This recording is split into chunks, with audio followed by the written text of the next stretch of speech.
Hello everyone, my name's Jake and welcome back to my channel. Today I'm going to be doing my October wrap-up. Just kidding. Today I'm going to be doing my November wrap-up. And this month was pretty bad for me. It's actually, I read 8 books this month. That's usually a good number for a lot of people, but for me it's not that great. And like 3 of them are rereads, so yeah. But like I said in my first wrap-up, the way I do it is I talk about my least favorite books, and then I ended up getting up to my favorite book of the month. So yeah, not much to talk about. Sorry if my hair looks like trash right now. I just kind of started filming because I had the opportunity. So yeah, I think I just fucked it up even more. Love that for me. Anyways, so the first book I read is How to Fracture a Fairy Tale by Jane Yolen. And I had an e-arc of this from NetGalley, and I actually ended up DNFing it. It is a short story collection of a bunch of fairy tales we know, but reimagined in different ways. Some are really dark and adult. Some of them were childish. It wasn't necessarily bad. I just don't think it was for me. Like, I'm not even the biggest fan of fairy tales to begin with. Like, okay, I really like fairy tales. This just wasn't for me. I'm not going to waste any more time on it. How to Fracture a Fairy Tale by Jane Yolen. The next book I'm going to be talking about was also an e-arc from NetGalley, and that was Young and in Love by Gary Garth McCann, I believe it was.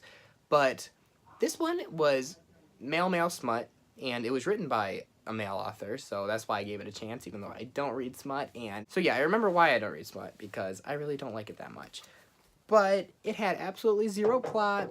The characters were all terrible. Yeah, it was pretty much just a bunch of sex, and there was no ending to this, which wasn't fun. So yeah, I gave that 2 out of 5 stars. Moving on. Well, I'm actually going to give another male smut and male-female smut a try next month, but we'll see how that goes. Probably not going to go great. The next book I'm going to be talking about is You by Caroline Kepnes. This follows a stalker, pretty much. This follows a guy that meets this girl that comes into his bookstore, and he becomes obsessed with her. So it kind of follows him pursuing her, even if that means murdering some people close to her, you know? Shit like that. And I've been wanting to read this literally since I heard about it, which was years ago.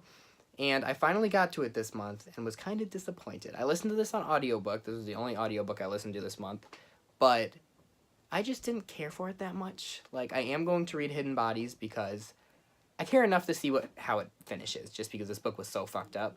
But I gave this 3 out of 5 stars. The first book I read this month was The Walls Around Us by Nova Rensuma, and this book actually surprised me a little bit. Okay, so I have a category of books in my head where are books I really enjoyed, but I know I'm never going to reread, but I still don't want to get rid of. And this is in that category. Alright, sorry if I had a weird ankle change. I had to stop for a second because of fucking noise. Anyways, anger issues. Simmer down, Jake. Anyways, so I was talking about The Walls Around Us before I was rudely interrupted, but yeah. So this follows it's a dual timeline between 2 girls. So there's there's Amber and Violet. Amber is within a corrections facility for teenage girls, and Violet is a dancer. So it follows their 2 timelines and how they relate to Oriana, who is the 3rd main character in this book. It's a very confusing book when you read just a synopsis, but you 100% need to go into this blind. Like, if you already know what any semblance of the plot before going into this, you're kind of ruining it for yourself. But I do highly recommend this book, or just Nova Rensuma in general. I've only ever read another short story by her, but I love her. So yeah, I gave this 4 out of 5 stars. It's very dark, like very dark. So just a warning for that. So the next 2 books I'm going to be talking about are Miss Peregrine's Home for Peculiar Children and Hollow City, the graphic novels by Ransom Riggs. So I guess this is kind of a reread. I'm counting it as a reread. This is my 4th time reading the first book and 3rd time reading the second book, but the first time reading them in graphic novel form. So I'll talk about the first book first. I gave it 5 out of 5 stars. This is pretty much exactly like the novel, but in graphic novel form. I feel like I've already talked about this series enough on my channel to so I shouldn't really get into it too far. But yeah, 5 out of 5 stars. Hollow City didn't get 5 out of 5 stars. And Hollow City, I actually like the book more than I like Miss Peregrine's Home for Peculiar Children. But this one got 4.5 out of 5 stars because for some reason, this graphic novel left out some scenes from the book. Most importantly, the scene where they run into the gypsies, which is actually one of my favorite scenes in the book. So I was very upset about that, so I give it 4.5 out of 5 stars. And this just felt more rushed for some reason. Like, this one felt kind of rushed, but this one felt rushed. So yeah, I gave it 4.5 out of 5 stars. The second to last book I'm going to be talking about is NickSIA by Scott Raintgen. I still don't know how to say his last name. But I talked about this one a lot on my channel too. This is a reread, obviously, 5 out of 5 stars, but this follows a group of kids. Most of them are, well, actually all of them struggle with money. They get chosen to go on this trip to space in which they have to compete against each other to, these kids are competing to go and mine NickSIA, or NickSIA, I'd say NickSIA, which is a substance on this planet that has been hidden from the world.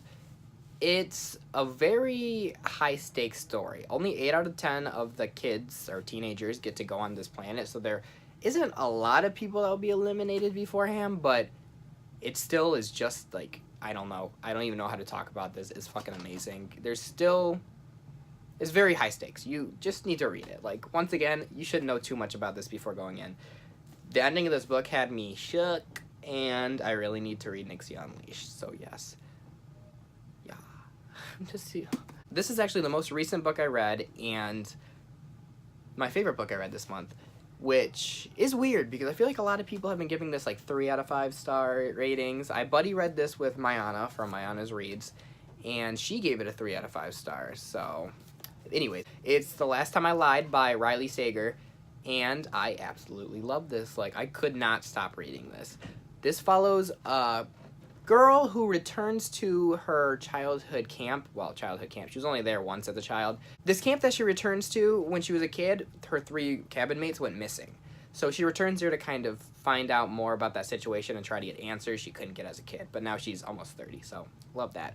But one thing I love about Riley Sager is he takes like horror movie tropes and makes them into thrillers. Like Final Girls is the final girl trope.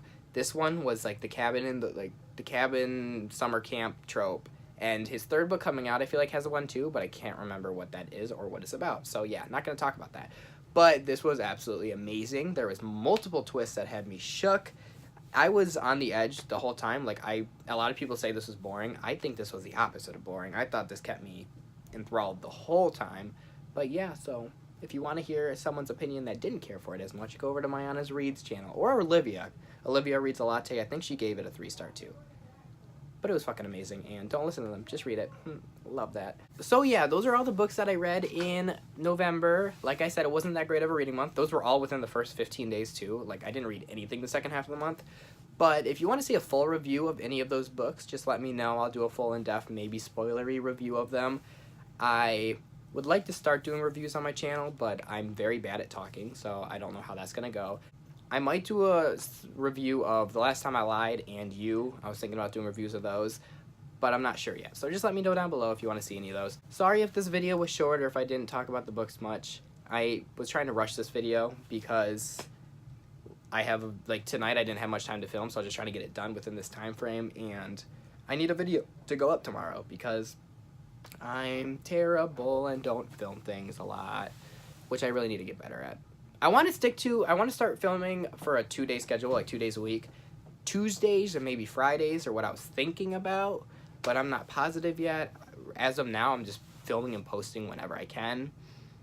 I say whenever I can, but like, I have more time that I could film and post, especially now that I told my family about my booktube channel. But yeah, so I'm going to stop rambling right now. Thank you for watching. Like and subscribe if you haven't already. Leave comments below. I want to talk. If you've read any of these books, let me know what you thought of them. And yeah, goodbye.